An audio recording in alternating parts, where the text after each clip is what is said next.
Petrol bombs were hurled at police in Athens as Greeks on Friday went on strike in nationwide protests marking the second anniversary of the country's deadliest train crash. 57 people were killed when a passenger train collided with a freight train on February 28, 2023 in central Greece. The accident is a painful emblem of the perceived neglect of Greece's infrastructure in the decades before the crash and the 2 years since. In one of the biggest demonstrations in Greece in years, public services and many private businesses, including all international and domestic flights, were brought to a halt.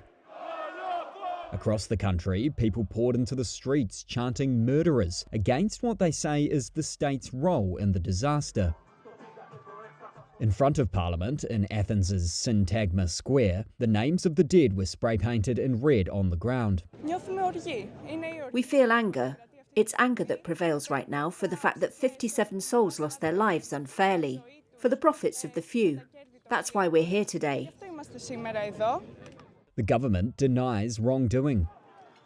The Athens protest was peaceful until hooded youths hurled petrol bombs at police and tried to storm the barricades of the Parliament building. Riot police fired tear gas and water cannon as clashes then spread into the surrounding neighbourhoods. More than 80 people were detained and 5 injured in Athens alone, authorities said. Clashes also broke out in Greece's second city, Thessaloniki. Safety gaps that caused the crash have not been filled 2 years on, a state inquiry found on Thursday. A separate judicial investigation remains unfinished, and no one has been convicted in the accident. Greece's government, which won re-election after the crash in 2023, has faced repeated criticisms by victims' families for refusing a parliamentary inquiry into political responsibility. Protesters on Friday say they have waited too long. We want to send a message to the government and employers that we will not tolerate any more going to work and not knowing if we're going to get back home alive.